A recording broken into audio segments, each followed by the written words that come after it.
ലേക്ക് shore അത്രയൊരു സന്തോഷമുള്ളൊരു പദമല്ല. അവിടെ വെച്ചാണ് ഇങ്ങനെ ജിമിച്ചേട്ടൊക്കെ കടന്നു പോകുന്നത്. അപ്പോൾ ആ ഓർമ്മയുമായിട്ട് കണക്റ്റാണ്. അതുകൊണ്ട് തന്നെ കഴിഞ്ഞ ക്രിസ്മസിന് ഒരു ക്രിസ്മസ് സന്ദേശം തരാനായിട്ട് വിളിക്കുമ്പോൾ പോണോ പോകണ്ടെന്നുള്ളൊരു കുഞ്ഞു പ്രശ്നമുണ്ട്. നമ്മുടെ ഒരു വൈകാര്യമായ പ്രശ്നമാണ്.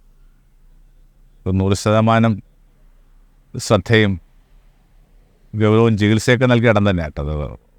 നമ്മുടെ പ്രശ്നം അതല്ല. പ്രശ്നം ഒരു വിഷമമുള്ള ഒരു ഓർമ്മയുമായിട്ട് ബന്ധപ്പെട്ട് ബാക്ക്ഡ്രോപ്പിൽ ആ പേര് കിടപ്പുണ്ട്.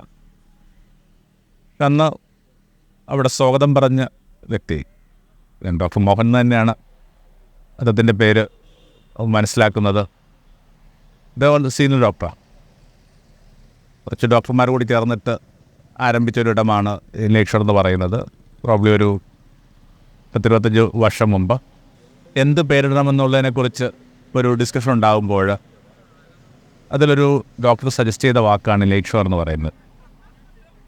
ആ ലേക്ക് ഷോർ എന്ന് പറയുന്നതിനകത്ത് കൃത്യമായൊരു ക്രൈസ്റ്റ് പ്രസൻസ് ഉണ്ടെന്നാണ് പറയുക. കാരണം ലേക്ക് ഷോർ എന്ന് പറയുന്നത് വേദപുസ്തകത്തിൽ പരാമർശിക്കപ്പെടുന്ന ഒരു ലേക്കിൻ്റെ ഓർമ്മ തന്നെയാണ്, ഗലീലി. അപ്പോൾ സ്വാഭാവികമായിട്ട് ആ വാക്കിനകത്ത് ആ തടാകക്കരയിൽ നിന്നൊരാളുടെ സൂചനയും പ്രസൻസും ആശീർവാദമുണ്ടെന്നൊക്കെ അദ്ദേഹം പറഞ്ഞപ്പോൾ യു.എസിലൊക്കെ കുറേ അധികം ഹോസ്പിറ്റലുകളുടെ പേരതാണെന്നൊക്കെ അദ്ദേഹം കൂട്ടിച്ചേർക്കുമ്പോൾ പെട്ടെന്ന് നമ്മുടെ ഇരുട്ടിലേക്ക് പ്രകാശം വന്ന് വീഴുകയാണ്.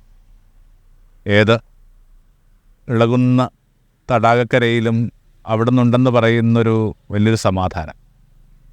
ഗലീല ഇങ്ങനെ തിരയിളക്കങ്ങളുള്ളൊരു തടാകമായിട്ടാണ് ഗണിക്കപ്പെടുന്നത്. ഒരു കാര്യം നന്നായിട്ട് മനസ്സിലാക്കണം. ഗലീല കടലെന്ന് പറയുമ്പോൾ പോലും ഈ വസൂലി ശിഷ്യന്മാർ മീൻപിടുത്തത്തിൽ ഏർപ്പെട്ട ഇടം തടാകമായിരുന്നു.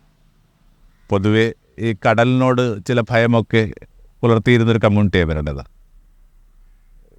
പല അർത്ഥത്തിൽ അതിനകത്ത് സൂചനകളുണ്ട്. ഒരു തരം ലേക്ക് തടാകത്തിലെ ഒരു ഫിഷിങ്ങിൽ ഏർപ്പെട്ട മനുഷ്യൻ. പക്ഷേ ഈ തടാകത്തിലെ പ്രശ്നം ഈ കടൽ കണക്ക് തന്നെ ഇതിനകത്തും തിരയിളക്കങ്ങളുണ്ടാവും. അത്തരം തിരയിളക്കത്തിൻ്റെ ഒരു കഥ നമ്മൾ വായിക്കുന്നുണ്ട്. ഒരു വഞ്ചി മുങ്ങുമെന്ന് ഉറപ്പാണ്. അപ്പോൾ ഈ പറയുന്ന ഒരാൾ, ഈ തടാകക്കര നിൽക്കുന്ന ഒരാൾ ഇങ്ങനെ താമര വിരിയുന്ന കണക്ക് ഈ തടാകത്തിന് മീതെ പതുക്കെ പതുക്കെ നടന്നു വരിക. എന്നിട്ട് ഈ ഒരു വഞ്ചിയെ നോക്കിയിട്ട് പറഞ്ഞു, ബി സ്റ്റിൽ, ശാന്തമാവുക. അയാൾ ഇപ്പോഴും നമ്മുടെ ജീവിതത്തിൻ്റെ സ്റ്റിൽ പോയിൻ്റാണ്. ഇവിടെ എല്ലാത്തരം തിരയിളക്കങ്ങളോടാണ്. ഇത് ക്ഷോഭമാവാം, ക്രമം തെറ്റിയ മമതകളാവാം, നമുക്ക് പുറത്ത് കടക്കാൻ പറ്റാതെ പോകുന്ന വിഷാദമാകാം. എല്ലാത്തിനോടും അയാൾ ഇപ്പോഴും പറയുന്നുണ്ട്, ബി സ്റ്റിൽ.